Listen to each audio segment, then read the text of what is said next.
Welcome to World of History. I'm Harry LaFontaine, and this is our history as I see it.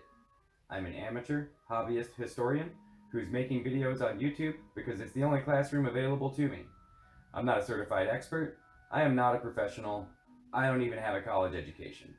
However, I love history, I love studying history, and I love talking about history. My ultimate goal is to reach out to as many people as possible by whatever means are available to me so that I can fulfill my lifelong dream of becoming a history teacher. All of that said, please like, comment, and subscribe, and don't forget to click or tap on that notification bell if you'd like to join me on this adventure through time. Constantine the Great and the Romanization of Christianity. Lecture number 2, Born from Chaos, the Cradle of Constantine, Part 1. In our first lecture, I gave a general overview of what we will be learning in this course. The reason for that is that there is a lot worth looking at, learning about, and discussing with regards to this topic. In my opinion, we can't learn about Constantine without learning as much as possible about what the Roman Empire would have been like at the time in which he entered into this world. And since Constantine is often considered the first Christian emperor, we ought to take a good thorough look at the religious landscape of the empire.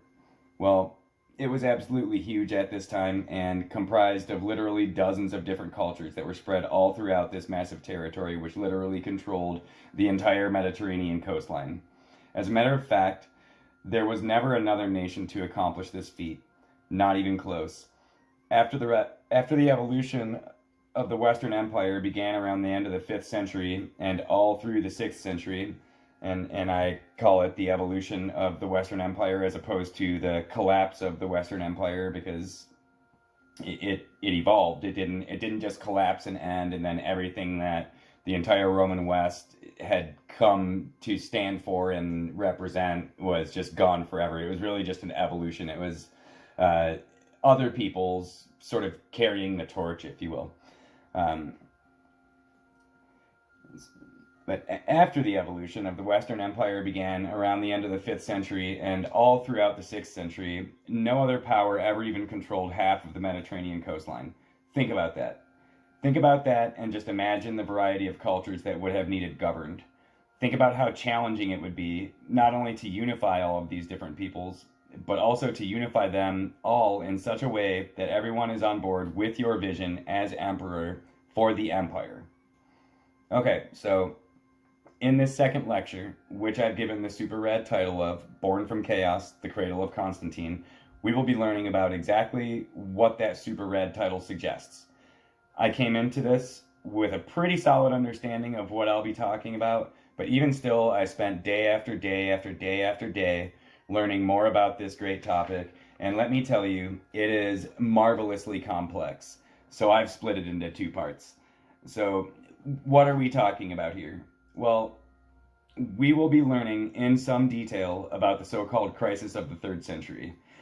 That, just on its own, is an absolutely massive topic, so it will make up the majority of this 2-part lecture, and then we'll get into a couple other things, and we'll set the stage for the 3rd lecture, which, you guessed it, is going to be complex. As many of you I'm sure know by now, I'm just an amateur, not a professional, and I'm an open-minded person. And this may be something you don't know. I'm an open-minded person who absolutely adheres to the scientific process. So if I'm wrong about any of the things that I present as being factual, and you know I'm wrong, please let me know and provide me with the supporting source material that I'll need in order to advance my own knowledge. I will be very thankful for any and all opportunities of that nature. All right, then, so let's get into it. The crisis of the 3rd century. Oh boy, okay. The crisis of the 3rd century is commonly agreed upon by most historians to have began with the death of Severus Alexander, who reigned from 222 CE to 235 CE. He was mutinied against and assassinated by his own men on the 19th of March, 235 CE, probably for attempting to bribe German tribes to surrender rather than facing them in battle. This decision may have actually been influenced by his mother, who was also killed by the same men who killed the emperor himself. This shocking event marks the beginning of the crisis of the 3rd century and is an eerie representation of what would follow. Maximinus Thrax was promptly named emperor by the Praetorian Guard and the Senate, and picked up where Severus Alexander left off prior to his misguided plan to bribe the invading Germanic tribe, the Alemanni, along the Rhine River frontier. From this point in this lecture, I'm going to provide a brief yet somewhat detailed overview of the crisis of the 3rd century chronologically. Once I get through all of that, I'm going to go back and touch on a handful of things that are important to our focus on the story of Constantine the Great and the Romanization of Christianity. So here we go. Crisis of the 3rd century. The chaotic world that Constantine was born into. The chaotic world that sparked the Romanization of Christianity. Maximinus Thrax. And if you hear what sounds like papers shuffling around, there are indeed papers shuffling around, because I write everything I use, whether it's scripts or notes, to work from by hand with a pencil. So Maximinus Thrax reigned from 235 to 238, when he was killed by his own men outside of Aquileia while he was en route to Rome after the Senate plotted against him, naming Gordian I and Gordian II co-emperors in 238. Well, Gordian I and Gordian II didn't even live long enough for Thrax to make it to Aquileia, as they were both killed in Carthage by Capillianus, while Thrax was still on his way to Rome. Capillianus was the governor of Numidia in North Africa, and if you're detecting a little bit of a trend here, you're definitely on the right track. The Senate promptly proclaimed Balbinus and Papianus co-emperors in 238 after Gordian I and Gordian II were defeated at Carthage. For good measure, the Senate also proclaimed Gordian III as Caesar in an attempt to create the illusion of stability for the people of Rome. It was right around then that Thrax was wiped out and the Praetorian Guard deposed both Augusti, leaving just Gordian III himself as the sole emperor. He was a young boy of about 13 years old, and the Senate probably assumed they had a puppet to work with.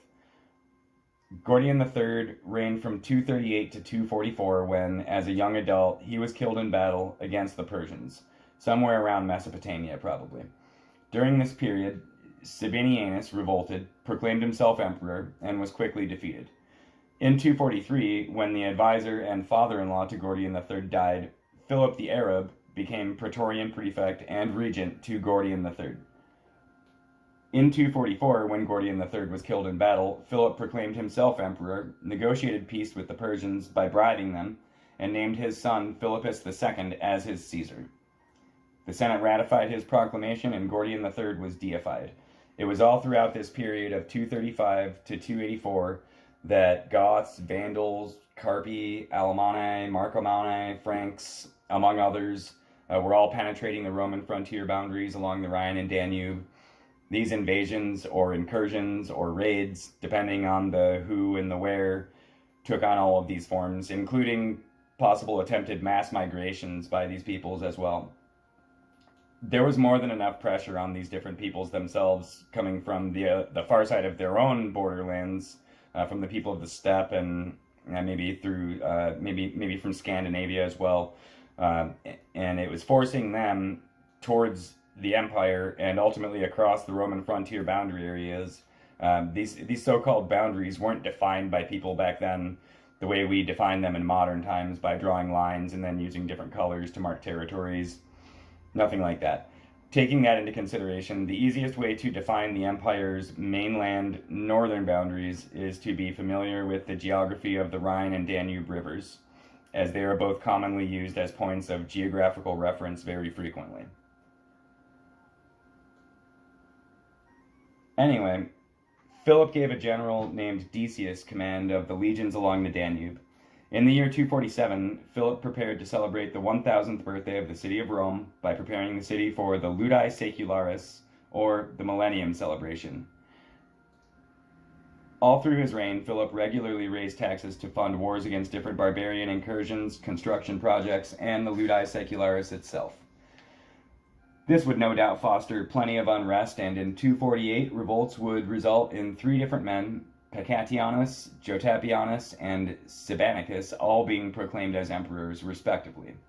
By 249, as Philip and Decius defended against these would-be usurpers, all 3 of these men would either be defeated in battle or killed by their own men. It was in this same year that Decius would also be proclaimed emperor by his men, and he actually proceeded to defeat Philip and eliminate Philip's entire family. In 250, he named his son Herennius Etruscus as Caesar and issued an empire-wide supplicatio, or sacrifice to the gods. He even made it mandatory that citizens who completed their sacrifice were given a certificate confirming that they completed their sacrifice by the local authorities. Those who failed to make the sacrifice, or even refused to make the sacrifice, would be punished by being imprisoned or tortured, or even killed. These punishments would later become known as persecutions, especially by Christians and Christian historians. Decius did not intend on just wiping out a bunch of Christians. This wasn't his goal. Plenty of Christians actually just bit the bullet and made the sacrifice to save their own skin, even though it was against their own beliefs. You know, people tend to want to stay alive. Those who refused and ended up ultimately being killed, you know, you could view those as martyrs, sure, but it wasn't Decius's intent nonetheless. It was his goal to create stability and peace across the empire by getting right with the gods. This kind of thing had been a common practice for millennia already, all throughout the Mediterranean. Well, ironically enough, a plague would break out this very same year. The Cyprian Plague. Cyprian was the bishop of Carthage, where the plague originated, and sources differ with regards to what the plague itself actually was, in terms of the disease or the virus itself.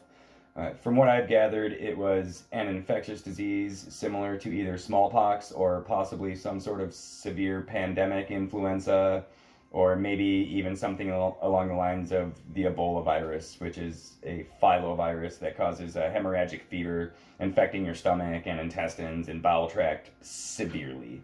And with the sources differing, this plague in particular, it could have continued to ravage the empire as late as 270 or 271 or even 272.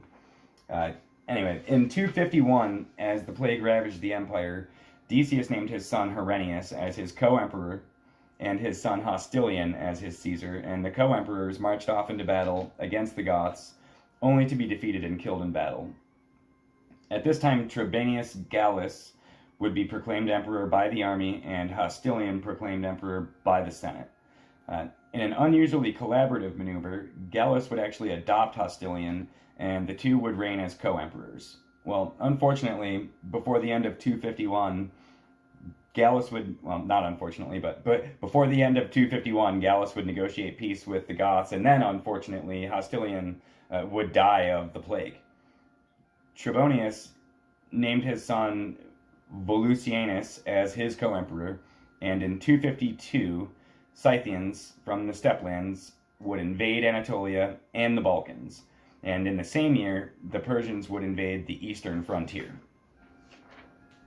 In 253, Aemilianus, who'd led legions against the Scythians in 252, was proclaimed emperor by the army upon defeating a Gothic invasion in 253. He was named an enemy of the state by the Senate until he defeated Gallus in battle. He was declared emperor, but then he was mutinied against by his own men when Valerian, who'd been en route from Gaul, arrived in Rome. Valerian named his own son Gallienus as his co-emperor, and the two of them split their responsibilities between East and West, effectively splitting the empire in half geographically in a sort of official capacity for what could have possibly been the first time that really happened in such a way. In 254 and 255, Valerian and Gallienus would both fight successful wars, Valerian in the east against the Persians, and Gallienus along both the Rhine and Danube frontiers against multiple barbarian invasions. In 255, Valerian II was named Caesar, as warfare continued along multiple fronts, most notably in the east against the Persians. From 257 to 260, Valerian would persecute Christians, or in my own interpretation, would continue to try to get right with the gods, in a renewal of Decius's punishment against those who failed to make proper sacrifice in support of the stability of the empire during this extended period of chaos. In 258, Valerian II died under potentially suspicious circumstances as the plague continued, along with the wars along the river frontiers and in the east against the Persians. In 259, Gallienus' son, Salolinus, would be named as Caesar, as these wars continued along with the persecutions and the plague as well. In 260, Valerian was defeated and captured by the Persians at Edessa. This was the first Roman emperor that had ever been captured in battle. And Shapur I, the king of Persia, there's a few different rumors. He is said to possibly have used Valerian as a footstool for getting up onto his horse, in his own way of showing Persian supremacy over the Romans. It's also possible that Shapur even executed and stuffed Valerian so that he'd be able to use him as a footstool permanently. However, these are only rumors. Scholars have also suggested that Valerian was forced to either swallow molten gold or that he may have even been flayed alive. Another possibility is this early Persian Muslim scholar, Abu Hanifa Dinawari, suggests that Valerian actually lived in peace after submitting to Shapur, settling POWs in Gundi Shapur, and aiding in the construction of Caesar's Dam near the ancient city of Susa. Well, at this point, I will end part 1 of this lecture, as we're about halfway through the crisis of the 3rd century, and if I stay leaned forward, scrawling away like this any longer, either my hand is going to fall off or my brain is going to just fall out. I'd like to thank everyone for tuning in, and if you enjoy my work, please don't forget to like, comment, and subscribe, and click or tap on that notification bell as well. Until next time, my name is Harry LaFontaine. This has been a World of History production, and I will see you next time.